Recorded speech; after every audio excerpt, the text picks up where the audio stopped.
नमो भगवते वासुदेवा। जय जगन्नाथ दर्शक बंधु, आशा करुच्ची आपण मैंने समस्ते बहुत भलरे थे। आज आसत आम भिडियो आलोचना करवा प्रतिदिन सकाळे आपण मैंने जो ठाकुर पूजा करुछंती केउ सरल सहज विधि रे केउ नियम रे ठाकुर पूजा करेंगे। आपण मैंने अनेक दिन धरी प्रश्न करते सकाळ पूजार सहज सरल विधि संपर्क में गोटे संपूर्ण वीडियो अपलोड करने केउ केउ नियम को अनुसरण करी आमे सकाळर पूजा करबा उचित।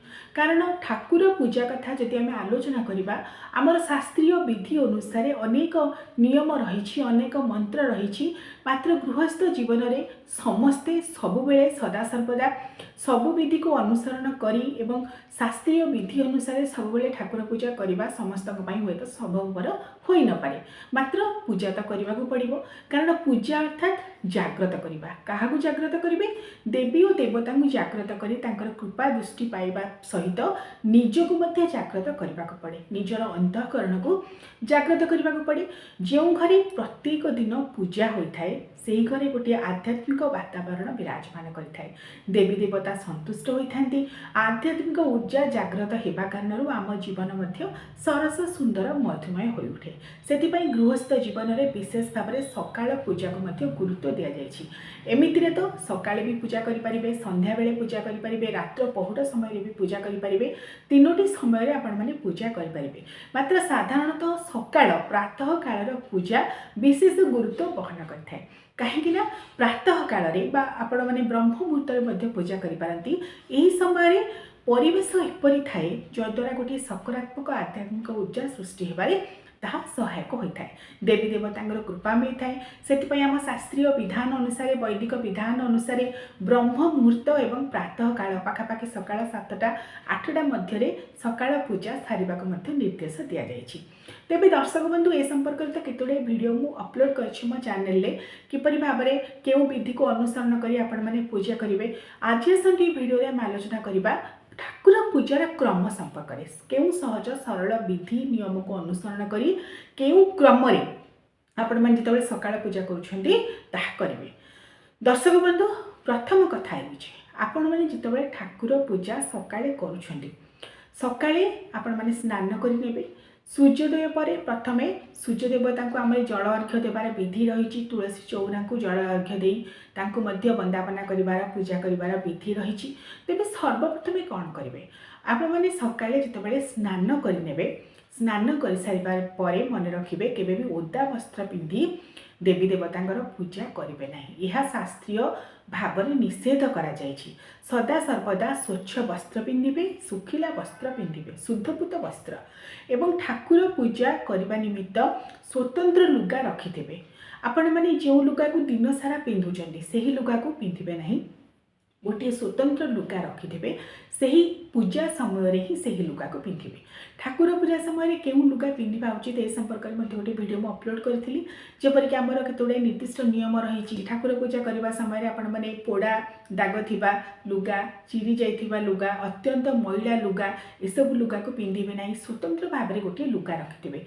जो लुगा पिंधिकी आपण माने आमिष खाई नथिबे, आमिष जातीय द्रव्य खाई नथिबे, एमिति केतोड़े विधि नियम मध्य रही। तेणु स्नान कर सारा पर प्रथम से शुद्धपूत लुगा को पिंधि नेबे। ठाकुर घर को जो प्रवेश करेंगे मन रखिए सीधा सड़क भाव में प्रवेश करेंगे नहीं। प्रथमे ठाकुर को आपन को जाग्रत करने को हेबो।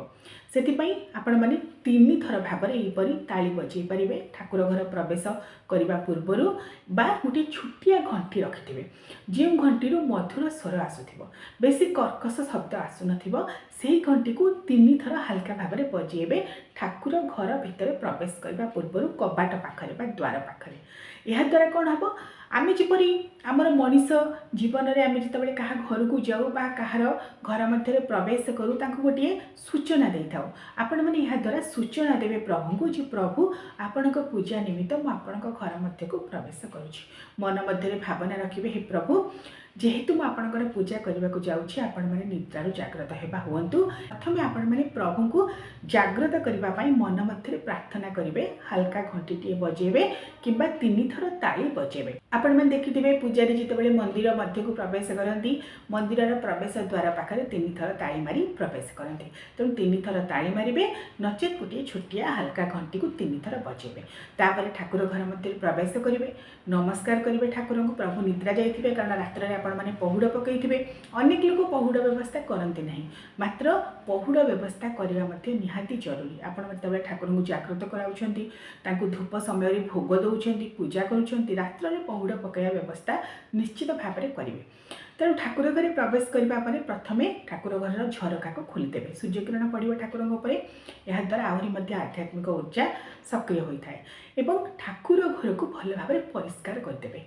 लिपा पोछा जहाँ अच्छी आपणकर करदे जहाँ आपणकर जदि बासी फूल पूर्व दिन थी बासी फूल तुलसी दयणा ये सब को तुरंत काढ़ी नेबे कारण यहीगुड़िक ठाकुर घरे जमा होइकी रहिबा भल नुहे प्रथम ठाकुर को आपण निद्रारु जागृत करने पूर्वर तांकर पहुड़ खोलिबा पूर्वर ठाकुर घर कबाट खोलिबा पर यही काम गुड़िक आपण मैंने करदे ठाकुर घर झरका खोलीदेवे ठाकुर घर को भल भाव में परिष्कार करदे एवं ठाकुर स्नान निमित्त जल को प्रस्तुत करेंगे किपरि प्रस्तुत करेंगे ना गोटे बाल्टी पित्तल बाल्टी गोटे रखिथे स्वतंत्र भाव में आपण मैंने अलग बाल्टी भी रखिपारती जो बाल्टी अन्य कौन कार्य आपण मैंने व्यवहार करेंगे ना से बाल्टी में जल पूर्ण करने टी गंगा जल पकेबे चंदन पकेबे किछि पुष्प पकेबे धला बा हलदिया रंगर पुष्प पकेबे अगुरु टिके पकईदेवे एवं ता सहित टिके जायफल पकेबे एवं जदि अँला अच्छी अँला गुंड पकई पारे हलदी टिके पकई पारे जदि शिवलिंग को पूजा कर शिवलिंग रखुच्च केवल हलदी पकेबे नहीं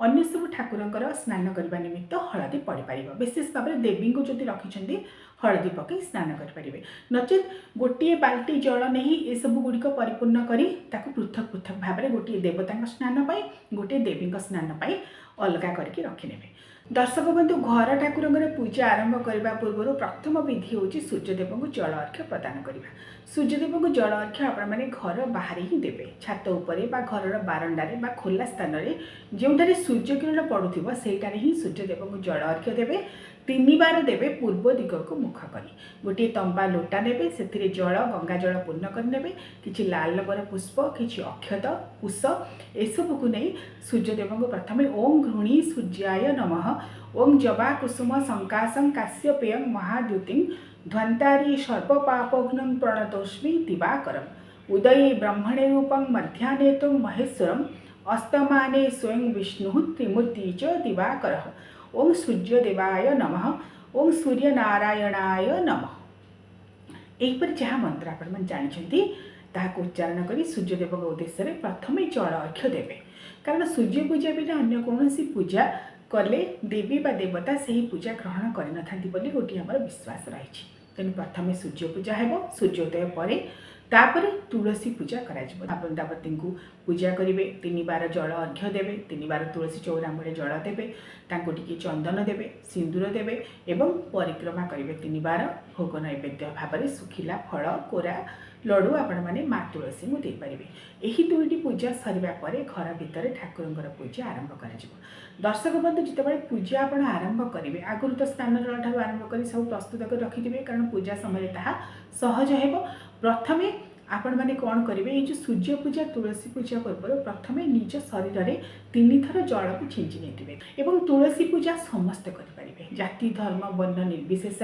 स्त्री और पुरुष पिला आरंभ कर वृद्ध वृद्धा पर्यंत समस्ते करेंगे कौन बारण नहीं स्नान कर सारा पर आम शरीर शुद्धपूत हो जाए सत मात्र विधान अनुसार विधि अनुसार 3 बार श्री विष्णु श्री विष्णु श्री विष्णु उच्चारण कर निजर मस्तक 3 थर अल्प जल छिंची ने द्वारा शरीर शुद्धिकरण हो जाए तापर ही आपण सूर्य देवता को जल अर्घ्य दे तुलसी पूजा करेंगे तापर ठाकुर घर को आसवे आसन शुद्धि करेंगे आपण मैंने जो आसन में बसिकी पूजा करेंगे प्रभु को से आसन शुद्धि हो आसन शुद्धि समय आउ थे 3 थर जल छिंची ने निज मस्तक उपर द्वारा शरीर शुद्धि हो जाए ओं अपवित्र पवित्र व मंत्र जदि जानते पाठ करेंगे बामावर्ती शंख साधारणतः बजाइवा व्यवहार कराए पूजा आरंभ करने पूर्व बामावर्ती शंख को बजा तेणु बामावर्ती शंख और दक्षिणावर्ती शंख 2टाक पूजा करेंगे पूजा आरंभ करने पूर्व घंटी पूजा और शंख पूजा यही 2टी निहाती अनिवार्य तेणु बामावर्ती शंख दक्षिणावर्ती शंख यही समय आपण मैंने 2टी जाक शंख पूजा करेंगे तापर प्रभुंर मार्जना कर्म स्नान कर्म ये सब आरंभ हो सब कार्य सरिबा परे प्रथमे कौन करेंगे 3 थर ताली आउ थे मारे कारण आप जो पहुड़ पकई परदा पकई प्रभु को निद्रारू आपण मैंने डाकिबे जितेबाला ठाकुर घर कबाट खोली घर मध्य को प्रवेश कले से 3 थर ताली मारे ठाकुर को निद्रारू उठापी अनुरोध करेंगे हे प्रभु हे परम ब्रह्म परमात्मा परमेश्वर आपण एवं निद्रारू जागृत होगा हूँ आपण पूजा निमित्त समस्त प्रस्तुति मुझे सारी आपणकर पूजा एवं करेंगे प्रभु आपण क्षमा पूर्वक कृपा दृष्टि अवलंबन पूर्वक आपण निद्रारू जागृत हूँ प्रभु को प्रथमे बोध करेंगे बोध अर्थात बोधन करेंगे कारण प्रभु निद्रा रही जेपरी भाव में गोटे छोटिया पिला शोले तक आम उठेला बेलू बोधन कर उठे था सेपरी आपण जहाँ श्लोक स्तोत्र मंत्र जानी ताकू उच्चारण करेंगे भजन उच्चारण करेंगे गीत उच्चारण करेंगे मात्र भितर यही भावना रखिए प्रभु को यही भावना आपण मैंने उठाऊ 3 थर ताली मारिकी प्रभु को निद्रार उठेबे परदा ठाकुरंकर जो खटुली आप रखिथे से खटुली पर परदा काढ़े तापरे प्रथम कार्य होउछि आपणकर ठाकुर को स्नान करवा आपण मैंने ता पूर्व चाहिए मंगल आरती करें साधारणतः मंदिर मानक मंगल आरती कराए आपण मध्य अनेक दर्शक अनेक समय प्रश्न करते आरती आम केतबेले करवा दर्शक बंधु आपण मैंने जब मंगल आरती करने को चाहते प्रथमे पहुड़ खोलिबा परे ठाकुर को जो दर्शन कर प्रथमे से ही समय मंगल आरती आपण मैंने करें कर्पूर करें बा घीअबती करें सलिता देकी करें बा पिष्टक आरती नचेत केवल श्री विष्णु का नाम स्मरण में आपणकर शरीर शुद्धि हो कारण से नाम एत महात्म्य रही तेणु निज शरीर शुद्धि करेंगे आसन शुद्धि करेंगे 3 थर जल आसन उपर चारि पाखरे छिंची ने द्वारा आसन शुद्धि होता है आसन शुद्धि शरीर शुद्धि पर आपण मैंने आचमन करेंगे आचमन हो पूजार गोटे अंग पूजार गोटे विधि डाहाण हाथ में जल ने 3 थर जल नहीं ताकू पान करेंगे द्वारा शरीर शुद्ध होता है और हस्त को यहपरी भाव में धोई ने आचमन और पुनः आचमन ये दुईटी हूँ गोटे शास्त्रीय विधि तापर घंटी और शंख पूजा है प्रभुंर पूजा आरंभ करने पूर्व आपण मैंने घंटी को पूजा करेंगे घंटी में किसी जल छिंची ने जब पंचामृत रखी पंचामृत छिंची ने गंगा जल छिंची ने घंटी में चंदन टे लगेदेवे सिंदूर लगेदेवे टी पुष्प देदेवे और शंख दक्षिणावर्ती शंख पूजा पाई था बामावर्ती शंख आम जलपूर्ण कर रखी था दुईटी शंख पूजा है दक्षिणावर्ती शंखर जल को आपण मैंने अन्य गोटे पात्र में काढ़ी देवे से जल को आपण मैंने पान करेंगे पूजा पर घर सर्वत्र छिंची पारे तेणु दक्षिणावर्ती शंख को भल भाव में धोई देकी ठाकुर घरे गोटे जगार पात्र धोई ने से जल पूर्ण करने से किसी चंदन देदेवे किसी पुष्प देदेवे एवं किसी कुश देदेवे एवं बामावर्ती शंखर जल को काढ़ी ने जोटा कि आम श्रीमंदिर में प्रचलित अच्छी अरुआ चाउल चूना दही पकई स्वतंत्र भाव में मोटा बाटण रखी पिष्टक आरती से करते तेणु ये 3 प्रकार आरती मध्य कर्पूर आरती साधारणतः लोकप्रिय आपण मैंने कर्पूर आरती करी मंगल आरती यही समय ही करें प्रथम दर्शन पर ठाकुरंकर नचेत जहाँ शास्त्रीय विधि रही प्रत्येक भोग देवा पर ही आरती कराए भोग देवा पूर्व आरती कराए नहीं एवं गृहस्थ जीवन में विशेष भाव में धूप दीप नैवेद्य पर ही आरती दि जाए तेणु प्रथमे प्रभु को डाकिबा स्नान निमित्त जो जल को आपण मैंने प्रस्तुत करेंगे प्रभुंर मार्जना और स्नान करेंगे जदि पित्तला मूर्ति रखिंट मार्जना कराए आपण मैंने स्वतंत्र भाव में आगुरी प्रस्तुत कर रखिथे किसी चुआ रखिथे चुआ तेल में जदि पित्तला मूर्ति को आपण मैंने भल भाव में पोछि दिखती मुख आहरी समुज्वल हो जाए आहरी उद्भासित हो जाए तेणु चुआ तेल निश्चित भाव में ठाकुर घरे रखिए किसी चुआ तेल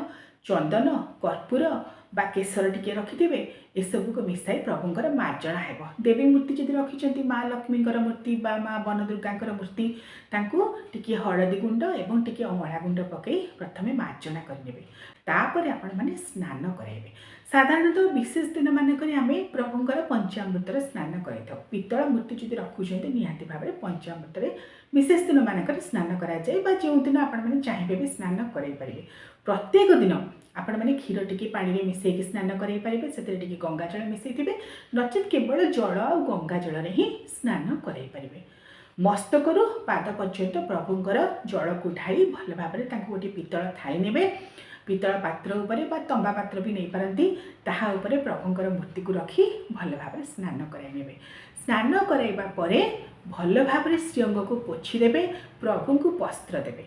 आपण मैंने चाहिए 7 बार 7 प्रकार वस्त्र प्रभु को दे पारती। आपणकर सामर्थ्य उपर निर्भर करे, आपण रुचि उपर निर्भर करे, कारण समस्त सुविधा न थाए। मात्र चेष्टा करेंगे सदासर्वदा प्रभु को सफा वस्त्र पिंधेवाई। अनेक लोक बहुत दिन धरी जो लुगा गुड़ी पिंधौं ठाकुर को से ही लुगा ही पिंधे दिखते, से भूल करेंगे ना। आम जपरी गोटे वस्त्र मैला होगले पिंधा को इच्छा प्रकाश करूना, सेहीपरी से चिंतार से मानवीय चिंतार आम ठाकुर को आम घरे बसईचे। तेणु अंततः किछि दिन व्यवधान ठाकुर वस्त्र गुड़ी को सफा करी भल भाव शुद्धकृत वस्त्र ही ठाकुर को पिंधेबे। जितेबाला पिंधेबे टी गंगाजल छिंची दौथे। प्रत्येक उपचार समय, प्रत्येक पूजा समय टी गंगाजल प्रत्येक वस्तुरे एवं प्रत्येक द्रव्य आपण मैंने छिंचे, ताद्वारा से कौन दोष लगी न था, शुद्धकृत हो रही है। तेणु प्रभु को वस्त्र देवे, आस्थान में बसैबे। आपण मैंने जब गोटे खटुली सब ठाकुर मूर्ति रखिंट से जगार बसैबे। जो जो आस्थान में प्रभु को बसई अलग करेंगे ना, परिवर्तन करेंगे ना। जो ठाकुर को प्रथम दिन बसैला बेले जो बसई से बसैबे। एमती नुहे कि आम आस्थान आनिले स्नान कराइले, पुणी स्नान कराइबा मन इच्छा जो रखीदे, सेहीपरि करेंगे ना। जो आस्थान में प्रभु बसी से आस्थान ही सब बेले बसबे। तापरे उपचार पूजा आरंभ। आपण मानकर प्रश्न थिला आमे दीप केतेबेले जालिबा। दर्शक बंधु, गोटे थाए कर्मसाखी दीप। साधारणतः जितेबाला आम विशेष भाव में किसी पूजा करिथाउ, कर्मसाखी दीपटे यही समय जला जाए। जितेबाला आपण माने स्नान कर सारे, वस्त्र पिंधे सारे, गंध बा चंदन पुष्प यू देवा पूर्व कर्मसाखी दीपटे जला जाए, जहाँ प्रत्येक कर्मर साक्षी थाए। तेणु आपण मैंने कर्मसाखी दीप जापारे, नचेत कर्मसाखी दीप को बेले बेले प्रथम आपण जापारे। जितेबाला ठाकुर मुख दर्शन करेंगे, स्नान आरंभ करने पूर्व कर्मसाखी दीप को जापारे। मात्र शास्त्रीय विधि अनुसार गंध पुष्प धूप दीप नैवेद्य यह हूँ ठाकुर पूजार क्रम। गंध अर्थात चंदन, देवता को आपण मैंने श्वेत चंदन बा धला चंदन देवे। श्री विष्णु नारायण शालग्राम को जब रखिंट, लक्ष्मी नारायण को रखिंट देवे श्वेत चंदन। जदि माँ को रखिंट, माँ वन दुर्गा को रखिंट देवे रक्त चंदन। श्री विष्णु नारायण को केवे रक्त चंदन देवे ना, कि माँ लक्ष्मी को केवे रक्त चंदन देवे ना। महादेवंकर जदि नर्मदेश्वर शिवलिंग को रखिंट केवल महाशिवरात्रि दिन ही रक्त चंदन देवे, अन्य समय श्वेत चंदन बा धला चंदन देवे। चंदन बा गंध समर्पण करने समय प्रभु नाम को स्मरण करेंगे। जो मूर्ति को पूजा करुँच, इदम गंधम चंदनम समर्पयामि, इदं पुष्पं समर्पयामि, इदं धूपं समर्पयामि, इदं दीपं समर्पयामि, इदं नैवेद्यं समर्पयामि। आपण मैंने जब अन्य कौन मंत्र भी जानी ना, केवल समर्पयामि उच्चारण करी आपण मैंने से देवी देवतांकर नाम को उच्चारण करेंगे। आ कौन समर्पण करुँच, गंध बा पुष्प बा धूप बा दीप ताकू उच्चारण करी आपण मैंने समर्पण करेंगे। देवी देवता को चंदन देलापर फूल देवे, तापर धूप देवे, दीप देवे, सर्वशेष नैवेद्य देवे। प्रत्येक दिन ठाकुर को जो नैवेद्य दौरान गोटे प्रकार नैवेद्य सबुदिन देवे ना, टिके अलग करके देवे। तो दर्शक बंधु, भोग दे सारिबा परे ठाकुर को उद्देश्य आपण मैंने जब पान बा तांबूल दान करने को चाहते दे पारे। परिशेष आरती करेंगे 7 बार। प्रभुंर श्रीपदे चरण में 2 थर, तांकर श्रीअंगे थरे एवं 2 हस्तरे 2 थर, मस्तक 2 थर, यहपरी भाव में 7 थर आपण मैंने आरती करेंगे। आरती सदा सर्वदा ठिया होइकी करेंगे। आपण मैंने धूप दीप जिते दौरान बसिकी करेंगे आसन में, कारण ता उपचार पूजा मध्य जाऊँगी। मात्र जिते आरती देवे बा झुणा देवे सदा सर्वदा ठिया होइकी आरती देवे। एवं आरती देला परे आरती दानी को बा झुणा जो दौरान झुणा दानी को घर सर्वत्र टिके देखईदेवे। तापरे ता ठंडा है से जल को छिंची देवे, जद्वारा अग्नि देवता संतुष्ट होता। प्रभुंर नैवेद्य व भोग को किसी समय पर से जगार काढ़ी ने से पकईकी रखिए ना। अनेक लोक भोग दे सारे घंटा घंटा धरी भोग थाली को सहीपरि रखिदे था, जद्वारा कि पिंपुड़ी चंदा लग जाए, ताहा शुभ नुहे। पूजा कर सारिबा पर ही किछि समय पर आपण माने सही थाली को उठे आनिबे, प्रसाद को सेवन करेंगे। जो प्रसाद प्रभुंर सेवार लगी, जो भोग आपण मैंने समर्पण करुँच, से ही भोग को निजे ग्रहण प्रथमे करेंगे, तापर परिवार अन्य मानू ताहा बांटी देवे। जदि अन्य क्या देवाक चाहते बाहर लोक जी आसी आपंकर अतिथि अभ्यागत ताकू भोग दे पारे। केवल माँ लक्ष्मी को भोग को छाड़ी आपण मैंने प्रभु भोग समस्त दे पारे। ଏବଂ ଚଣ୍ଡ ଭୋଗ କିଛି ରଖିଥିବେ ତାହା ହିଁ କେବଳ ଠାକୁର ଘରେ ରହିବ। ତା କିଛି ସମୟ ପରେ ଆପଣମାନେ ତାକୁ ସଫା କରିନେବେ। ଭୋଗ ଥାଳିକୁ ସେହିପରି ଭାବରେ ଠାକୁର ଘରେ ଛାଡ଼ିବେ ନାହିଁ। ତେଣୁ ଦର୍ଶକ ବନ୍ଧୁ, ପ୍ରତିଦିନ ସକାଳେ ପୂଜାର ଇଏ ହେଉଛି କିଛି ସହଜ ସରଳ ବିଧି ଆଉ କ୍ରମ। ଆଶା କରୁଛି ଆପଣମାନଙ୍କ ଯେଉଁ ପ୍ରଶ୍ନ ଥିଲା, ଅନେକ ପ୍ରଶ୍ନର ଉତ୍ତର ଏହି ଭିଡ଼ିଓରେ ପାଇଥିବେ। କ'ଣ ଜାଣିବାକୁ ଚାହୁଁଛନ୍ତି ନିଶ୍ଚିତ ଭାବରେ କମେଣ୍ଟ କରିବେ। ଜୟ ଜଗନ୍ନାଥ।